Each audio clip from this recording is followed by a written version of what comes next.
Ma'asyiral muslimin rahimakumullah, harus kita pahami bahwasanya di dalam kitab Nasihat Diniyah dikatakan bahwa tempat permasalahan hati itu ada dua. Yang pertama namanya qalbun ghasi, yang kedua namanya qalbun ghafir.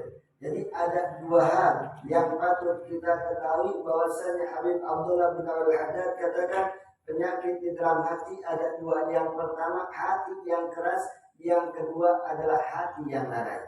Dua-duanya berbeda. Yang pertama qalbun ghasi, orang yang memiliki hati yang keras, dikatakan oleh Habib Abdullah bin Al-Haddad lam yanfa'hum mau'izah, tidak bermanfaat bagi mereka nasihat.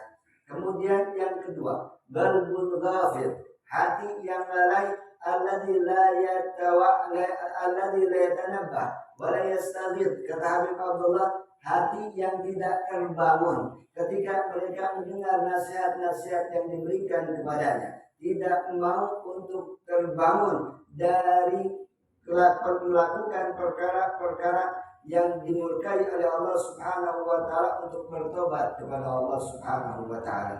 Maka harus kita paham, sebelum seseorang mendapatkan qalbun ghasi dan hati yang keras, sebagaimana Rasul sallallahu alaihi wasallam katakan di dalam hadisnya, wa inna ab'ada qulubin nasi minallah, bahwasannya paling jauhnya hati manusia dari Allah Subhanahu wa taala qalbun ghasi, yaitu hati yang keras.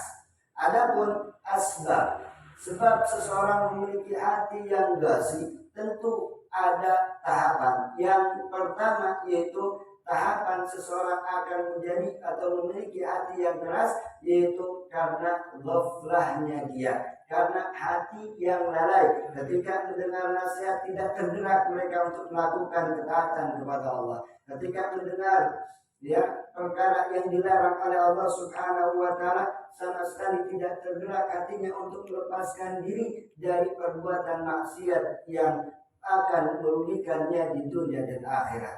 Oleh karenanya, ma'asyiral muslimin rahimakumullah, para ulama katakan seperti Habib Abdullah bin Al-Haddad katakan bahwa qalbun ghafir, hati yang lalai, dikarenakan tiga perkara. Di antaranya yang pertama membaca Al-Quran. Banyak orang-orang membaca Al-Quran walam yatadabbar, akan tapi mereka tidak mau menjadikan Al-Quran sebagai pembelajaran di dalam kehidupannya, tidak mau dijadikan sebagai pedoman di dalam kehidupannya. Bukankah Rasul sallallahu alaihi wasallam katakan, barang siapa man ja'ala Al-Quran amama, barang siapa yang menjadikan Al-Quran di hadapannya, gadahu ilal jannah, niscaya Al-Quran akan menarik dia ke dalam surga Allah. Maksud Al-Quran dijadikan di hadapannya, dia jadikan bahwasannya Al-Quran sebagai pedoman kehidupannya. Yang kedua kata Nabi, wa man ja'ala Al-Quran wara'a dhahri, barang siapa yang menjadikan Al-Quran di belakang punggungnya, artinya tidak mau memperdulikan perintah yang telah diperintahkan oleh Allah, bahkan terjerumus di dalam melakukan perbuatan maksiat kepada Allah Subhanahu wa taala. Apa kata Nabi? Niscaya Al-Quran gadahu ilan nar, niscaya Al-Quran akan menarik dia ke dalam api nerakanya Allah. Oleh karenanya, tentu benar apa yang disabdakan oleh Rasul sallallahu alaihi wasallam, sayati zamanun 'alan nas, akan datang satu zaman kepada manusia, la yabqa Islam illa ismuh, tidak tersisa Islam kecuali namanya, walal iman illa rasmuh, dan tidak tersisa keimanan kecuali bentuknya, walal Quran illa dirasatuh, dan tidak pula Al-Quran kecuali cuma pembelajarannya. Dan ini terjadi ma'asyiral muslimin. Orang-orang zaman sekarang mereka mengaku muslim di dalam KTP, tetapi tidak memahami makna Islam yang sesungguhnya. Orang-orang sekarang ketika disebutkan kafir mereka marah. Dia mengatakan aku ini muslim, akan tapi wa'iyadzubillah, pekerjaan yang mereka lakukan sesungguhnya telah membuat mereka keluar dari agama Islam. Kenapa? Karena mereka tidak mau untuk menghadiri majlis ilmu.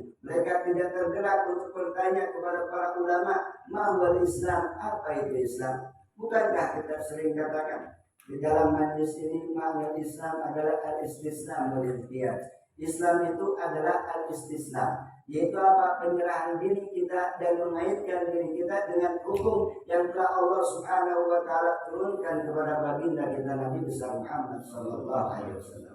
Kalau seandainya kita hanya mengaku di dalam lisan kita bahwa kami adalah orang-orang muslim, akan tapi tidak ada penyerahan diri dengan hukum yang telah Allah Subhanahu wa taala turunkan kepada Nabi Muhammad sallallahu alaihi wasallam, falaysa bil muslim, maka mereka bukan orang-orang muslim. Semoga kita minta kepada Allah agar kita diberikan kekuatan oleh Allah Subhanahu wa taala untuk menjaga Islam kita. Amin ya rabbal.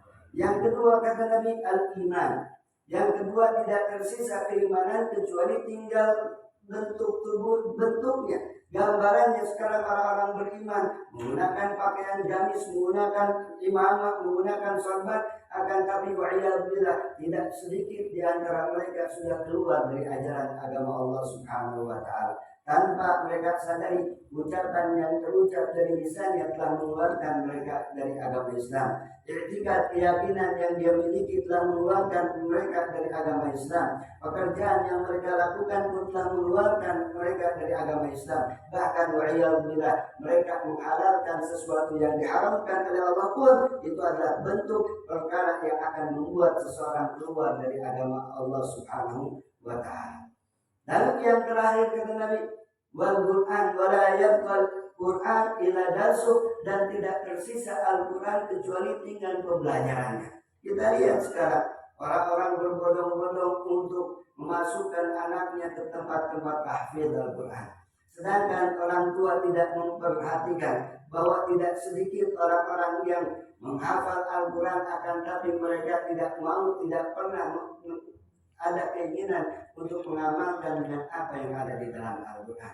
Sekarang bodong-bodong orang-orang bertanya ke setiap pesantren, ada tahfidz enggak? Ada hafalan Al-Quran enggak? Mereka berharap bahwa ketika anak-anak mereka menghafal Quran, bahwa mereka akan mendapatkan mahkota dari Allah Subhanahu wa taala karena hafal Quran di anak-anak mereka. Padahal bukan seperti itu. Seandainya anak-anak mereka menghafal Al-Quran, akan tapi tidak mengamalkan dengan apa yang ada di dalam Al-Quran, ingat apa yang disabdakan oleh Rasulullah sallallahu alaihi wasallam dalam hadisnya, rubba qara'il Quran wal Quran yal'anu. Tidak sedikit orang-orang yang membaca Al-Quran sedangkan Al-Quran melaknatnya. Berapa banyak orang menghafal Al-Quran sekarang, tapi ketika mendengar firman Allah Subhanahu wa taala tentang masalah riba, membicarakan orang Allah Subhanahu wa taala katakan la tabta ba'dakum ba'da, akan tapi dia melakukan riba. Ketika dia mendengar bahwasanya Allah Subhanahu wa taala memerintahkan untuk menghalalkan perkara yang halal dan mengharamkan perkara yang haram, akan tapi kita lihat orang-orang yang menghafal Al-Quran tidak sedikit di antara mereka telah menghalalkan perkara yang diharamkan dan mengharamkan perkara yang dihalalkan. Oleh karenanya, ma'asyiral muslimin rahimakumullah, untuk menguatkan hati kita agar tidak menjadi memiliki hati yang keras, maka perhatikan, yaitu ada namanya ghaflah, ada namanya al-ghaflah. Al-ghaflah yaitu hati yang lalai, dikarenakan yang pertama tadi dibilang karena membaca Al-Quran dan tidak mau mengambil pelajaran dengan apa yang ada di dalam Al-Quran. Yang kedua, asbab yang kedua, seseorang akan masuk di dalam qalbul ghafil, kemudian masuk di dalam hati yang keras dan hati yang tidak akan pernah dilihat oleh Allah Subhanahu wa taala, yaitu mereka tidak mau untuk mengingat tentang kematian. Mereka lupa dengan adanya kematian. Dan ini terjadi. Berapa banyak di antara kita, mereka terjerumus di dalam melakukan, atau mereka sibuk dengan urusan dunia mereka. Mereka rela mendapatkan masyaqqah, mereka rela untuk mendapatkan beban di dalam mencari kehidupan dunia hanya untuk semata-mata mendapatkan kesenangan beberapa tahun saja. Akan tapi mereka tidak mau melawan hawa nafsunya untuk melakukan ketaatan kepada Allah, yang mana dengan melakukan ketaatan kepada Allah Subhanahu wa taala akan mereka dapatkan kebahagiaan di dalam kehidupan dunianya, di dalam sakaratul mautnya, di alam barzahnya, di padang mahsyarnya, lalu diakhiri dengan masuk ke dalam surganya Allah Subhanahu wa taala. Kenapa seseorang Mereka enggan untuk menyebutkan kematian. Para ulama katakan asbab yang terkuat yang membuat orang-orang tidak mau atau tidak ingat dengan kematian, yaitu yang pertama karena mengikuti hawa nafsunya mereka. Makanya ini yang menjadi sebab seseorang lupa dengan adanya kematian, karena yang pertama ittiba'ul hawa, mengikuti hawa nafsu. Yang kedua tulul amal. Yang kedua karena ada di dalam dirinya panjang angan-angan yang akan menyebabkan mereka lupa adanya yaumul hisab, adanya hari yang mana kita kelak yaumul qiyamah akan diminta pertanggungjawaban oleh Allah Subhanahu wa taala. Maka selagi kita masih diberikan panjang umur oleh Allah, masih diberikan kesempatan oleh Allah, masih diberikan kesehatan oleh Allah, ambil kesempatan itu sebelum nanti kita menyesal dan kita dengar apa yang telah dikatakan oleh Allah di dalam Al-Quran. Orang-orang yang sudah meninggal mereka menyesal.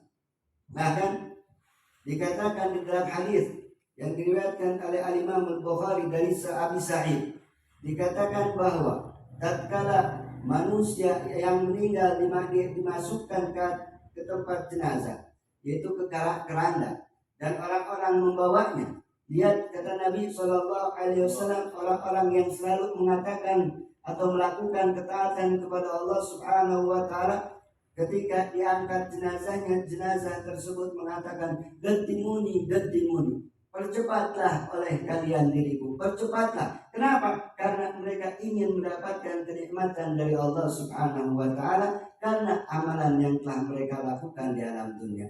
Mereka ketika sakaratul maut pun sudah diperlihatkan oleh Allah tentang kenikmatan surga, tentang bagaimana Allah Subhanahu wa taala ridha kepadanya, sehingga mereka katakan, "Gadimuni, gadimuni, percepat aku oleh kalian, percepat aku oleh kalian." Mereka berharap untuk segera dimasukkan oleh Allah, oleh manusia ke liang lahat. Tetapi wa'iyadzubillah, orang-orang yang melakukan perbuatan maksiat kepada Allah, orang-orang yang tidak mempedulikan perintah Allah, bahkan orang-orang yang menganggap remeh ajaran yang diajarkan oleh Rasul sallallahu alaihi wasallam, dia akan mengatakan, "Aina tadhhabuna biha? Aina tadhhabuna biha?" Kemana kalian akan membawaku? Kemana kalian akan membawanya? Maksudnya jenazah.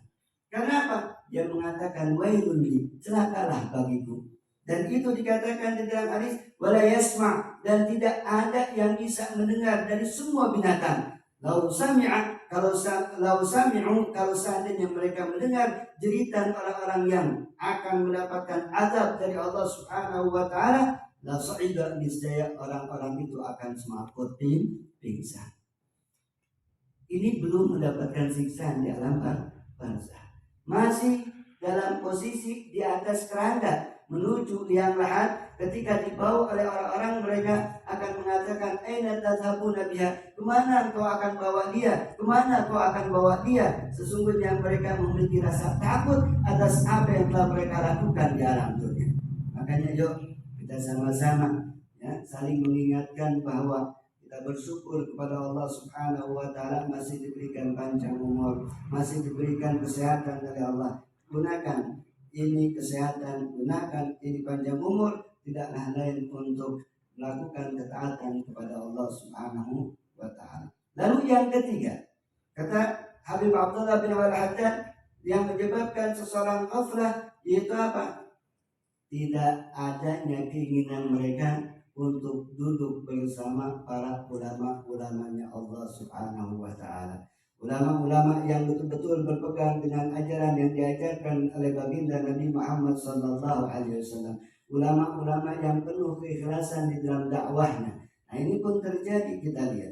Makanya Rasul sallallahu alaihi wasallam katakan, "Laulal ulama la saran nas kal bahaim."